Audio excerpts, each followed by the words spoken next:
Morning children. So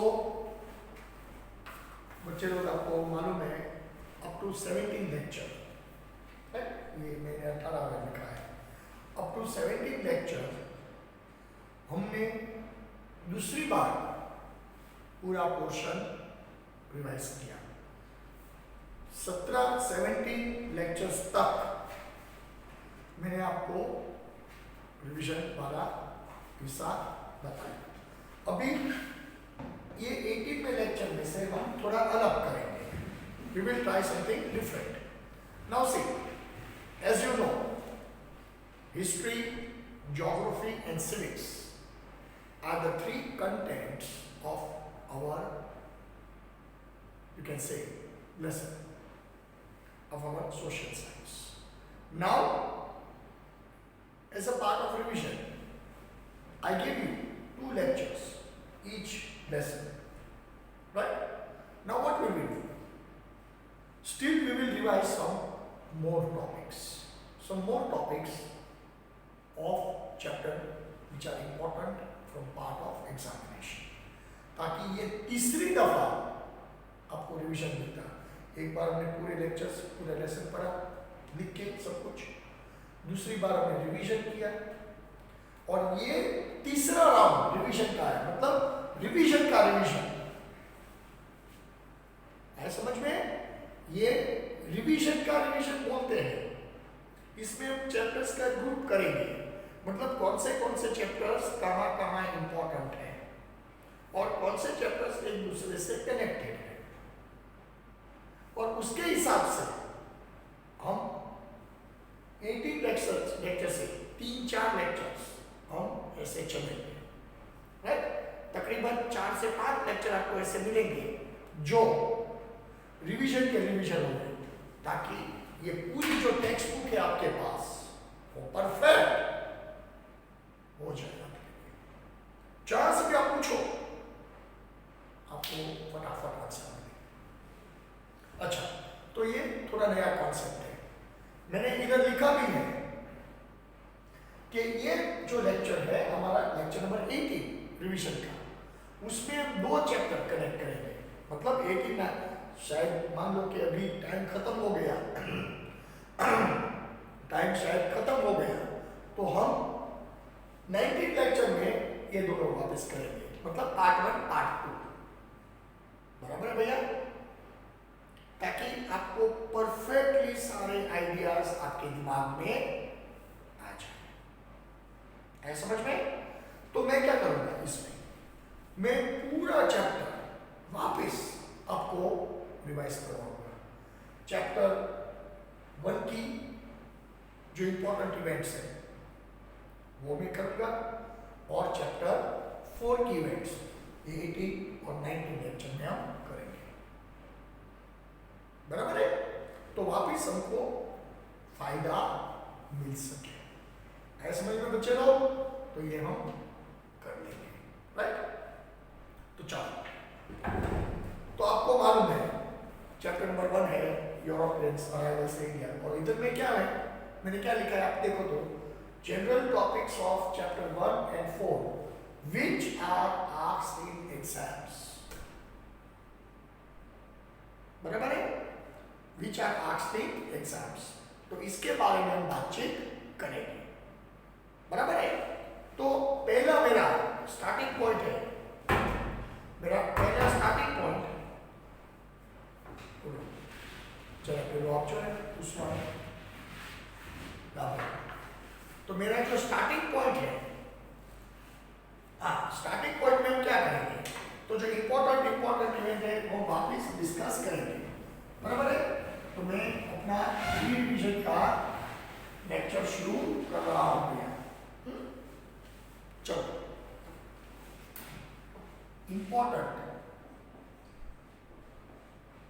events of chapter 1। जो chapter 1 में जो इंपॉर्टेंट इवेंट्स आती है, इसके बारे में बात एक लेक्चर में हम करेंगे, बराबर है? तो पहली जो इवेंट है, fall of Constantinople, fall of Constantinople.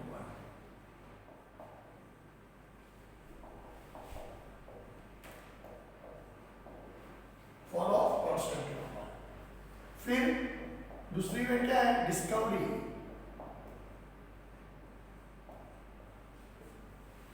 of new sea route. New sea route. बराबर है। तीसरी बात क्या है? European communities.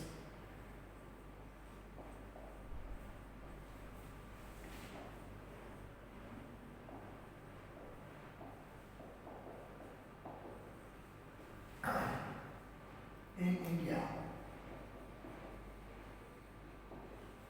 बराबर है। और उसके बाद ब्रिटिश का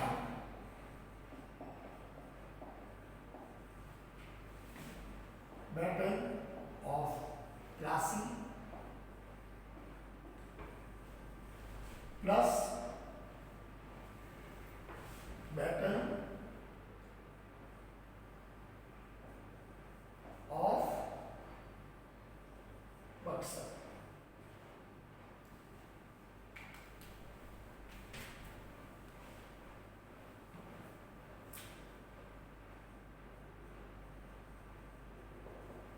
तो ये सारे मुद्दे चैप्टर नंबर 1 में है और इसको मैंने एक बार पढ़ाया है, एक बार सबका रिवीजन किया है।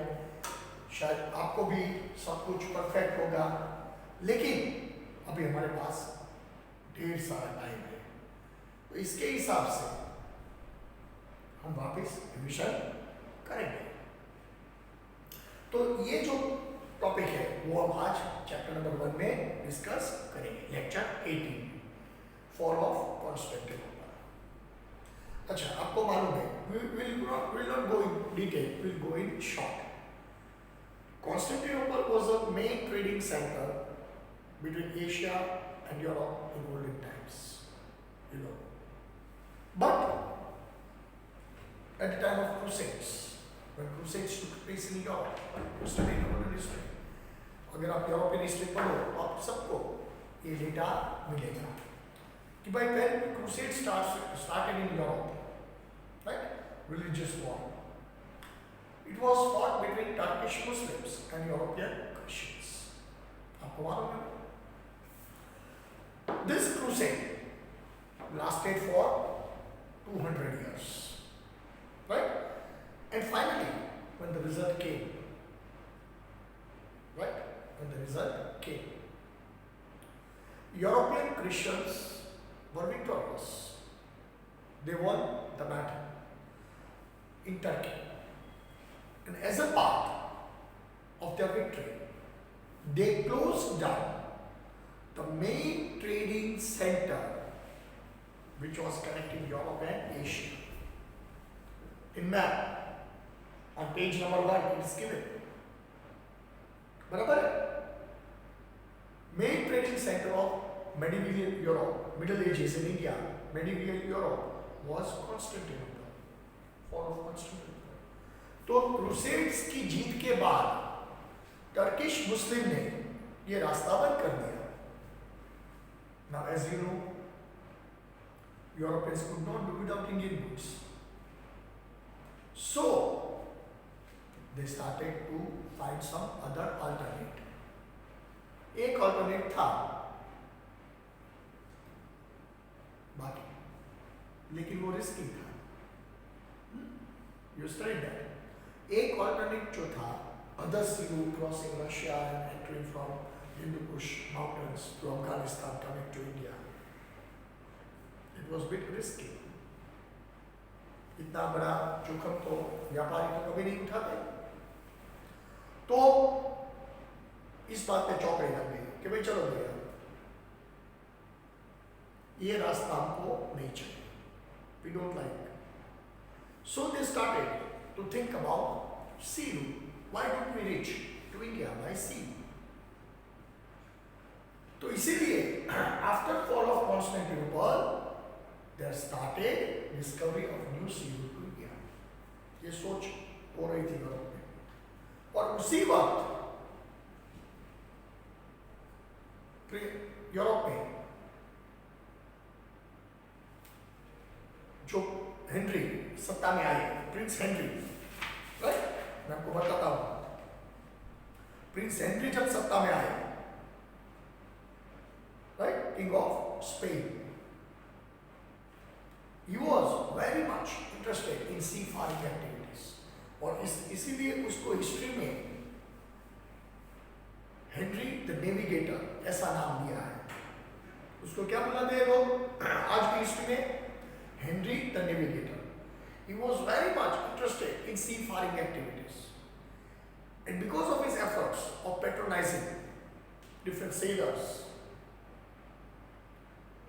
the adventurous seamen of that time dared to discover new sea towards east, that is called India.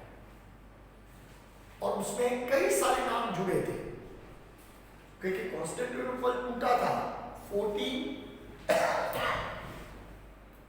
1453 में, बराबर है? 1453 में जब कॉन्स्टेंटिनोपल टूटा तो पहला सी रूट डिस्कवर हुआ 1498 में, मतलब 45 इयर्स। तो 45 इयर्स के लिए इन लोगों ने मेहनत की और नया रास्ता ढूंढने की कोशिश की। कई सारे सेलर्स, कई सारे लोग थे। अगर हम सबको जस्टिफाई करने बैठे, सबकी बात करने बैठे, तो ये 10 टॉपिक का लेक्चर हो जाएगा, और वो हमको पढ़ने में भी नहीं आ रहा, because we are discussing main points over here. तो प्रिंस हेनरी की बदौलत, उसके पेट्रोनाइजेशन की वजह से कई सारे sea farmers, adventurous sailors dared to discover new sea towards east, right? तो वो कौन से थे वो देखते हैं। पहले थे Christopher Columbus, right? Christopher Columbus, he wanted to discover new sea to east, but unfortunately he sailed straight towards the eastern part of Atlantic Ocean, crossing from eastern। वो यूरोप के वेस्ट में से शुरू हुए, सीधा चले गए, क्योंकि अटलांटिक ओशन के बाद अब अमेरिका का कोई अस्तित्व नहीं था। यूरोप में ऐसी मान्यता थी कि ये अटलांटिक ओशन के बाद तो पूरी हिंदुस्तान, मतलब ईस्टर्न कंट्रीज आते हैं, उसके बाद कोई दूसरा लैंड मास है ही नहीं, क्योंकि उस वक्त तो ज्योग्राफी किसी को मालूम नहीं थी और उधर कोई गए भी नहीं थे, इसीलिए अमेरिका की कोई जानकारी नहीं थी, नॉर्थ अमेरिका की। तो भैया ये बात हुई, और यही वजह से क्रिस्टोफर कोलंबस सीधा चले गए और उसने अमेरिका ढूंढ निकाला। Basically Christopher Columbus has not discovered America, but he made subsequent trips 2 or 3 times to West Indies islands.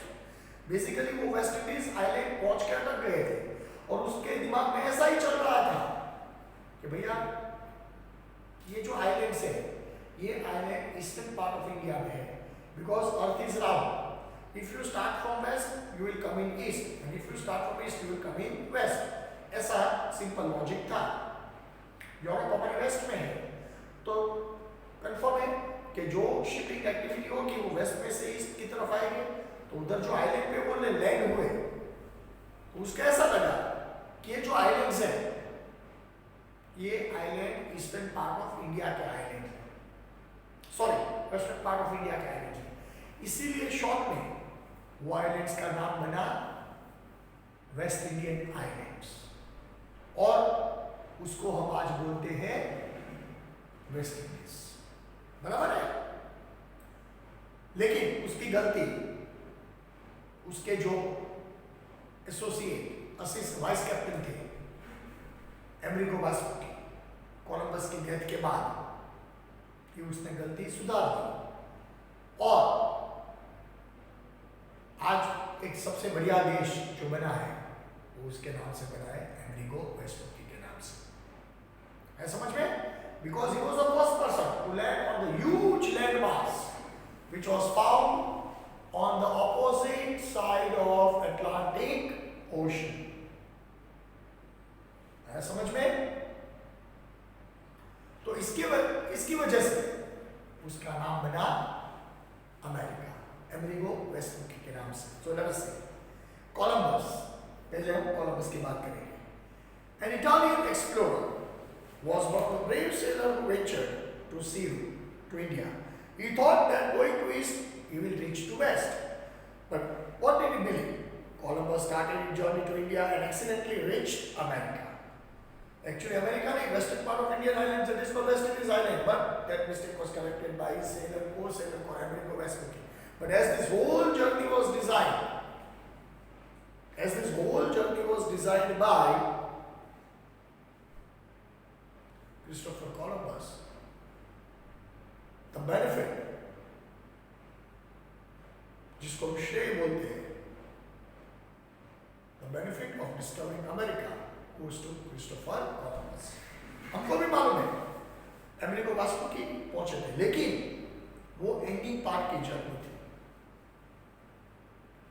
जो 8,000 किलोमीटर की जर्नी ईस्ट वेस्ट यूरोप में से ईस्ट अमेरिका तक की जो थी, पूरा अटलांटिक ओशन क्रॉस किया था, वो जर्नी तो कोलंबस ने डिजाइन की थी। तो स्वाभाविक है उसके नाम से ये जर्नी होगी। इसीलिए आज भी हिस्ट्री में हम पढ़ते हैं कि the benefit of discovering America goes to Christopher Columbus, right? Then it was second Bartholomew Dias, इधर नहीं दिया है। बार्थोलोमेव डायस स्पेन से निकले, he stayed parallel to the western coast of Africa from top to bottom vertical, and he reached exactly the southern tip of Africa. उसमें भी Africa का कोई नाम नहीं था, उस टिप का नाम नहीं था, और उधर जाके उसको आगे का रास्ता मालूम नहीं था, इसीलिए उसको वापस आना पड़ा। पूरी इंफॉर्मेशन हमने किंग को दी कि भैया इधर तक हम पहुंचे थे, लेकिन आगे का रास्ता मालूम नहीं था, इसीलिए हम वापस आ गए। But he was damn sure कि इधर से ही एक दिन, आज नहीं तो कल, हिंदुस्तान जाने का रास्ता इधर से ही गुजरता है, और वैसा ही हुआ। थोड़े समय के बाद वास्को ड गामा वही रास्ते से जाके हिंदुस्तान पहुंचे थे। तो जो टिप से वो वापस आ गए, जो अफ्रीका की टिप थी, उसको बोला जाता है केप ऑफ गुड होप। और आज भी आप अफ्रीका का मैप देखो तो उसमें लिखा है केप टाउन, है समझ में? केप टाउन लिखा है। तो उसको ऐसा लगा कि भाई चलो ये बात उधर खत्म हो गई। फिर जाके 1498 में वास्को ड गामा ने कोशिश की। केप टाउन वाला रास्ता तो ढूंढा हुआ था, उधर से वो मोजाम्बिक पहुंचा। मोजाम्बिक के बाद उसको उधर एक इंडियन सेलर मिल गया, अहमद इब्न मजीद, और उसकी बदौलत, उसकी मदद से वो मोजाम्बिक से इंडिया मतलब केरला तक पहुंच गया, south part of India, Calicut. उस वक्त किंग ज़ेमोरियन कैलिकट के राजा थे। पहली दफा कोई विदेशी, कोई यूरोपियन हिंदुस्तान आए थे। किंग ज़ेमोरियन ने उसको परमिशन दी। देखो आपकी टेक्स्ट बुक पे पेज नंबर 2 पे उसका फोटोग्राफ दिया है। He was welcomed in the court of King Zamorian, and Portuguese obtained the permission to trade with India.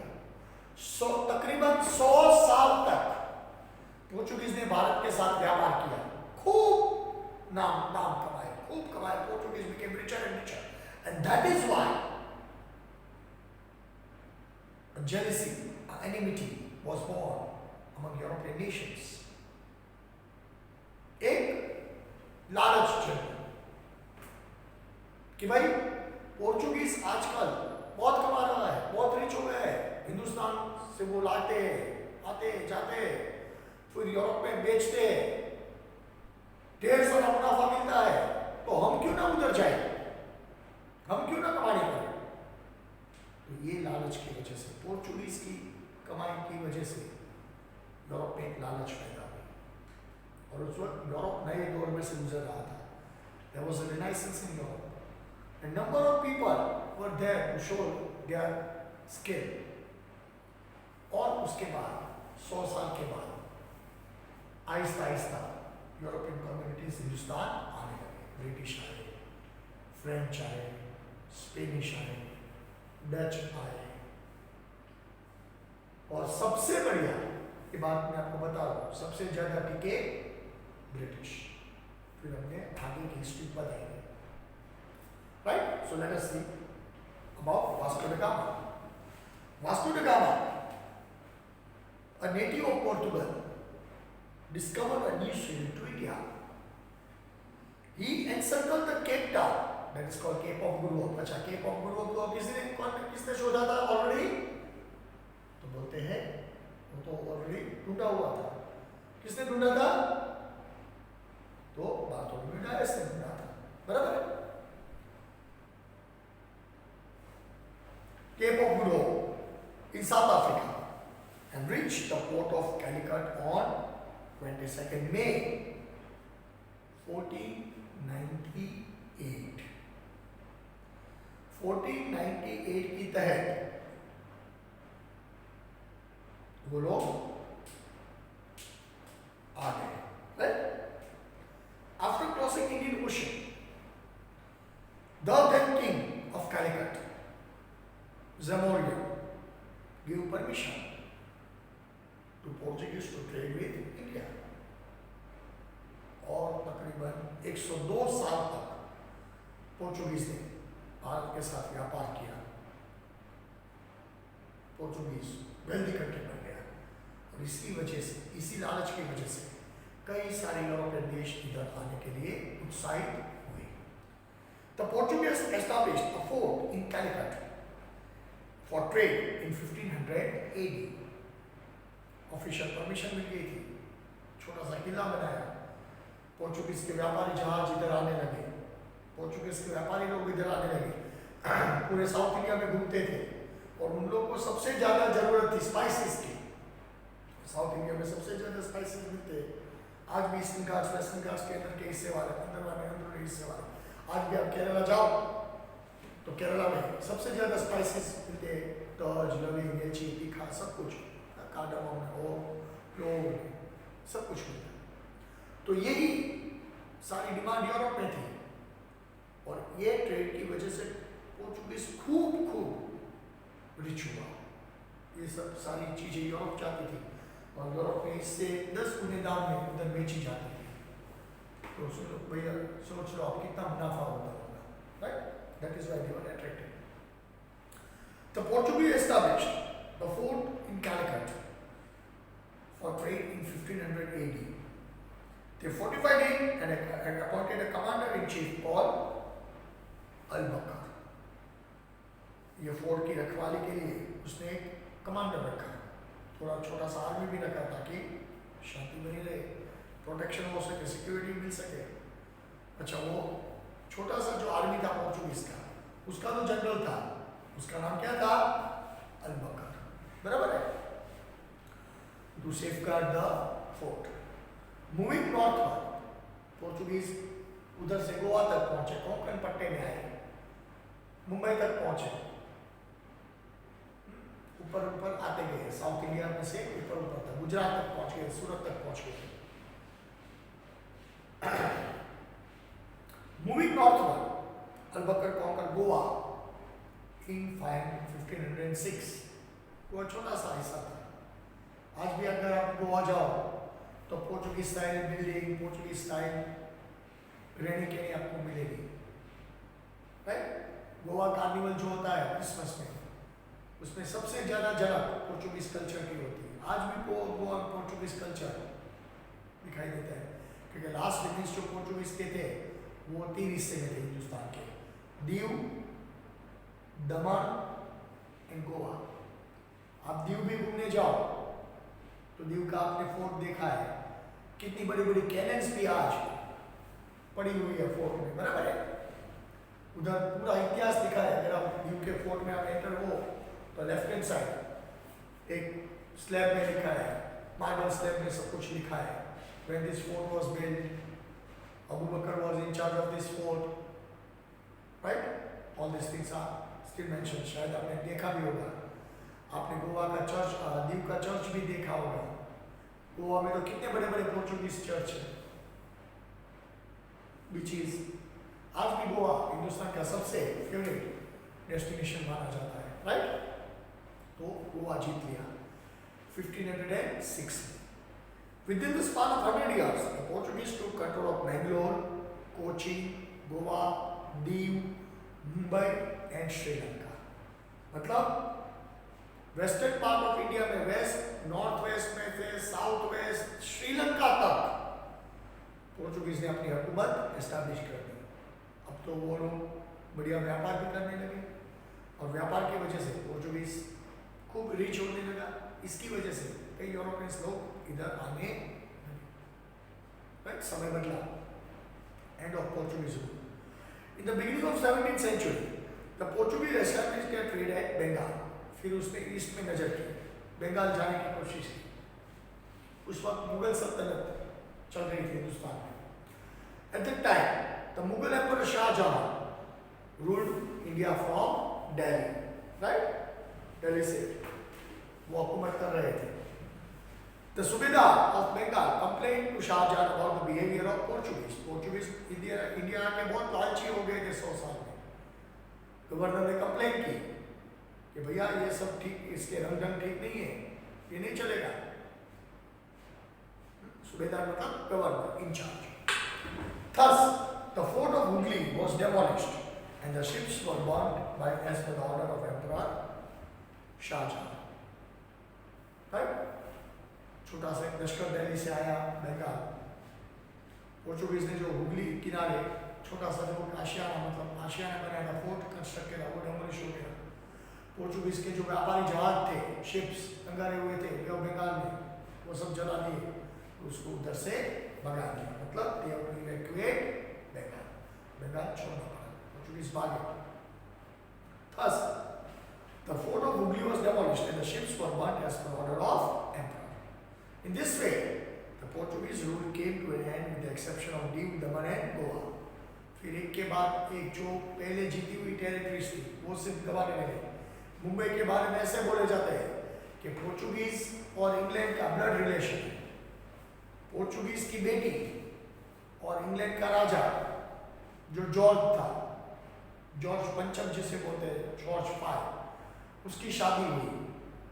तो उस वक्त मुंबई पोर्चुगीज के कब्जे में था।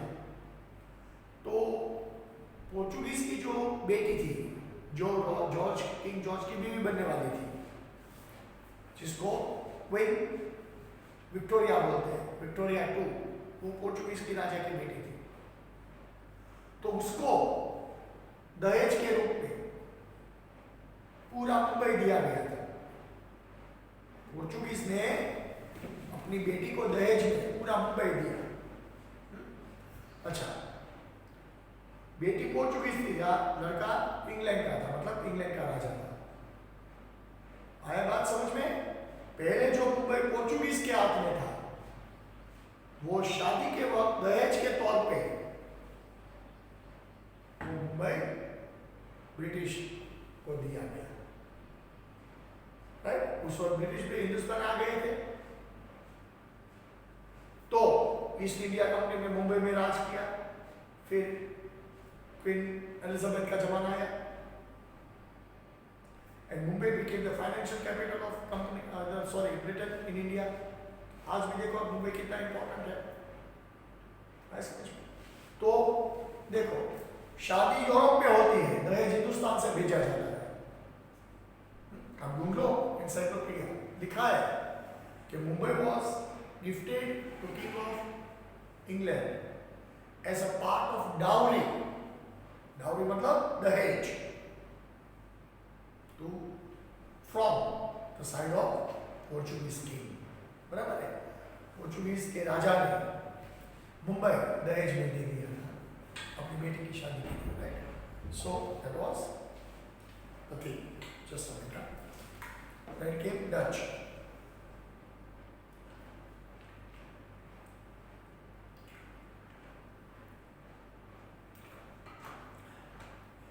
After 100 years of arrival of Portuguese, at the end of 16th century, the Dutch came to India for trading. थोड़े समय के लिए आए थे. Finally establishing their forts at Pulicat and Madras, now Chennai. They also established the trading center in Agra in the year 1663. बहुत साल बीत गए, 150 साल का समय हो गया था, 150 साल से भी ज्यादा. अब तो पोर्चुगीज को ऐसा बोला जाता है हिस्ट्री में, पोर्चुगीज लोगों ने ये जो न्यू सीरीज टू इंडिया जो ढूंढा था वो तकरीबन 100 साल तक सीक्रेट रखा था ताकि कोई यूरोपियन हिंदुस्तान ना आ सके. बराबर है, सीक्रेट रूप रखा था, किसी को नहीं दिखा.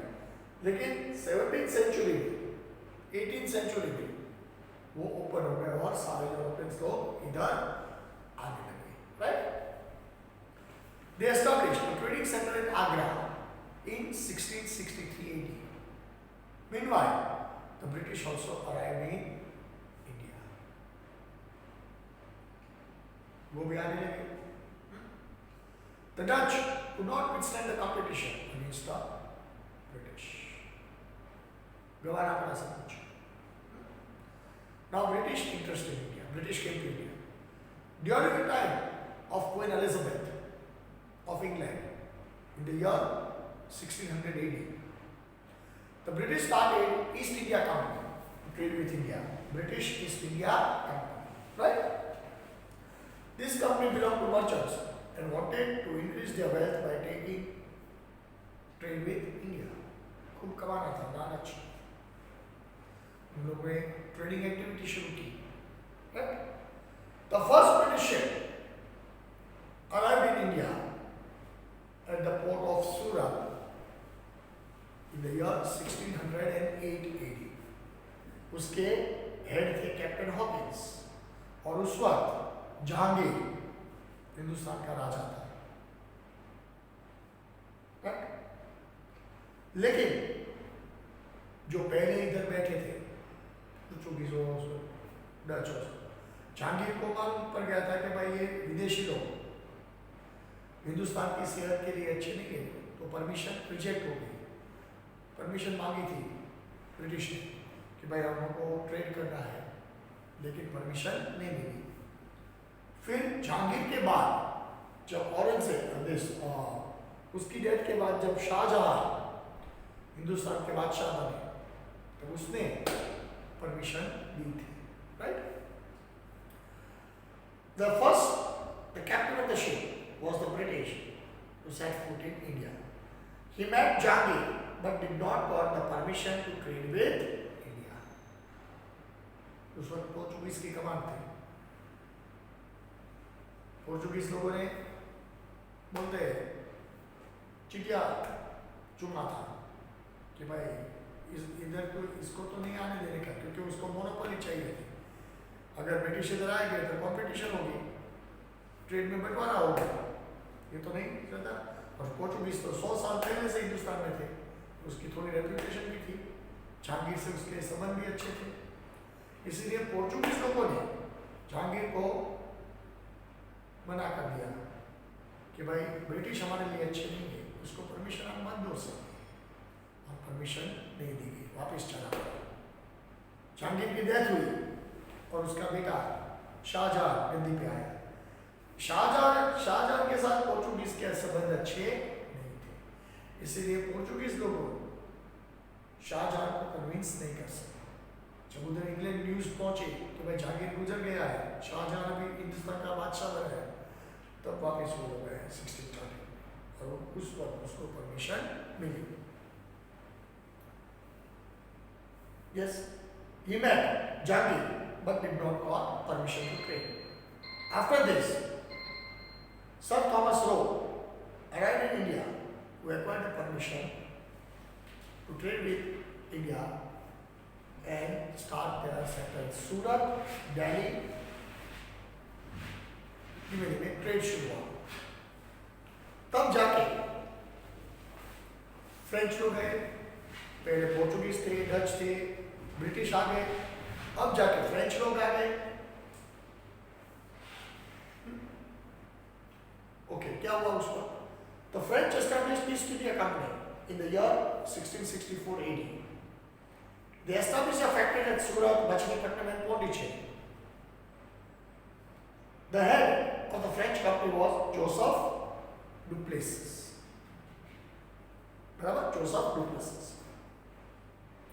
Thus, the French and the British stood against competition with each other to establish their monopoly in Indian trade. दोनों में से जोरदार कंपटीशन जनरेट हुई और वो कंपटीशन आगे जाके वर्ल्ड वॉर 1 का परिणाम साबित हुआ, क्योंकि जो राइवलरी थी यूरोप की, वो सबसे ज्यादा राइवलरी फ्रेंच और ब्रिटिश में थी। पहले पोर्चुगीज ने राइवलरी शुरू की थी, लेकिन पोर्चुगीज डच वो सब हट गए थे। फिर यूरोप में दो ही लोग पावरफुल बन चुके थे, फ्रेंच और British. French war, right? There was innumerable disputes and battles between British and French. वो लोग इधर भी लड़ने लगे, लेकिन ब्रिटिश उसमें से विक्टोरियस हुए and French were restricted. However, the French retained their control over trading center in Pondicherry, Mahé and Chandranagara. फिर ब्रिटिश आ गए, right? औरंगजेब ऐसे कुछ है। औरंगजेब को मतलब ब्रिटिश आ गए, कंपनी ने कामकाज बढ़ाया, पोर्चुगीज चला गया, फ्रेंच को रिस्ट्रिक्ट कर दिया, फिर अभी ब्रिटिश हिंदुस्तान में अनचैलेंजेबल थे, बराबर है। और काम आगे बढ़ता गया, समय चलता गया, अब वो हका हिंदुस्तान में करने लगे। नाम है बैटल ऑफ प्लासी। क्यों बैटल ऑफ प्लासी हुई आपको मालूम है? Siraj Uddaula became the Nawab of Bengal in the year 1756. बहुत साल बीत गए थे। 1613 में ब्रिटिश आए, 1756 मतलब 150 साल। 150 साल में तो उसने पूरा हिंदुस्तान पढ़ लिया था, कैसे राजा थे, कैसे अनसेटिस्फैक्शन था, कैसी यूनिटी नहीं थी, और उसको पूरा फायदे में अपने साइड ले लिया था, राइट? हिंदुस्तान की जो उस वक्त पॉलिटिकल सिचुएशन थी, उसके हिसाब से ब्रिटिश ने उसको वो पॉलिटिकल सिचुएशन में पूरा फायदा उठाया। इसीलिए तो हम उसको उसकी पॉलिसी को बोलते हैं divide and rule. The British helped his competitors of Siraj-ud-Dowla by conspiring against them, so he would not remain on the throne of Bengal. Siraj-ud-Dowla सब ब्रिटिश की चाल जानता था और ब्रिटिश उसको पछाड़ना चाहते थे, right? There was frequent conflict with the British merchants regarding payment of taxes. When the British merchant failed to pay taxes, which were applicable on both Indian and foreign merchants, so the situation came to boil. British लोग tax नहीं भरना चाहते थे। उसने बोला कि भैया हम टैक्स तो नहीं पे करेंगे। अरे भैया टैक्स तो भरना पड़ेगा ना, आप इंडिया में ट्रेड करते हैं, इंडिया को टैक्स नहीं देते तो क्या करना है? So dispute arise. British should not, yes, he ordered that, he मतलब Siraj, he ordered that the British should not fortify the factory and pay the taxes as per rules and the trade and terms and condition. अगर भैया trade आपको करना है, हिंदुस्तान में व्यापार करना है, तो टैक्स तो भरना ही पड़ेगा। तो इसकी वजह से ब्रिटिश और सिराज-उद-दौला के बीच में अनबन की शुरुआत हुई, बराबर है? This provocation was enough to opt Siraj for a war. Siraj को पहले से तकलीफ तो थी ब्रिटिश के साथ, बराबर है? तो वॉर डिक्लेयर किया and successfully expelling British from Calcutta. British को मालूम था कि हम आउटराइट सिराज-उद-दौला को डिफीट नहीं कर सकते, इसीलिए ब्रिटिश ने साजिश रची।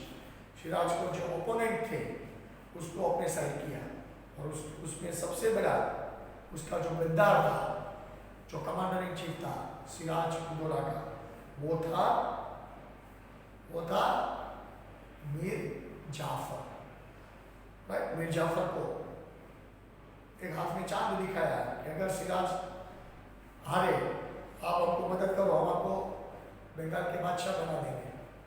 मीर जाफर उसके झांसे में आ गए। आपको मालूम है, 2-3 बार हम पढ़े। The British operated under the leadership of Robert Clive. Clive Mir Jafar, the commander in chief of Siraj-ud-Dowla, who promised to confer the throne of Bengal to him and convinced him to join the war from their side. बराबर है? With this, Robert Clive defeated and murdered Siraj-ud-Dowla in the Battle of Plassey. हत्या हुई सिराज की, बराबर है? सिराज की हत्या हुई. This was the first war fought by the company in India, which marked the beginning of British rule in India. Mir Jafar Bengal का राजा बन गया, तो भी ब्रिटिश से वो सेटिस्फाइड नहीं था. वो सिराज को भी बैटलफील्ड में जब भाग डाला, तब उसके साथ भी अनबन शुरुआत हुआ. दूसरी battle of Buxar. As promised, the East India Company appointed Mir Jafar, Nawab of Bengal. Robert Clive went back to England. सब कुछ खत्म कर दिया. With the passage of time, Mir Jafar became hostile against the British. लालच छा गई उसके मन में भी. उसके मन में भी लालच छा गई. हमको मालूम है लालच का नतीजा हमेशा बुरा होता है. The company decided to replace him with his son-in-law Mir Qasim. बराबर है? Mir Qasim को रिप्लेस किया गया. Mir Qasim was an efficient, disciplined and clever ruler. बराबर है? The problem arose between Nawab and the company on account of non-payment of taxes. वो भी वापस दिक्कतें आने लगी 5-7 में, which ultimately brought both the forces to face against each other. दूसरी बैटल बनी, वो बनी battle of Buxar. In 1763 AD, Mir Qasim was defeated by the company, but he escaped. Reorganized his army along with the forces of Nawab of Oudh, Shujah-ud-Dowla, Siraj का लड़का, and Emperor Mughal Emperor Alam Shah. इन तीनों की force इकट्ठी हुई. तब तक तो British भी शक्तिशाली हो गए थे. तीनों को हरा दिया बक्सर में और ऑफिशियल एस्टैब्लिशमेंट हुआ ब्रिटिश शासन का हिंदुस्तान में. The combined forces of the company met at Buxar in 1764. The British East India Company won the war, and all of the sudden, Nawab, Awadh, and Mughal Emperor was under the control. Robert Clive was sent to India to take control of the situation. Robert Clive was sent to India and took the control of the situation. That is how the East India Company was successful in establishing a political rule in India. तो ये revision का revision मैंने आपको समझाया, बराबर है? अब चलो, it is the time for taking your homework. अब जो हमने ये रिवीजन लेक्चर में 2 लेसन की बात की थी, तो अब टाइम की वजह से हम 1 लेसन किया, बराबर है? हमने 1 लेसन किया है. तो चैप्टर नंबर 4 है जो इससे कनेक्टेड है, वो हम लेक्चर नंबर 19 में ले लेंगे. राइट? लेक्चर नंबर 19 में हम चैप्टर नंबर 4 ले लेंगे. Okay? Homework number 1, short note on Vasco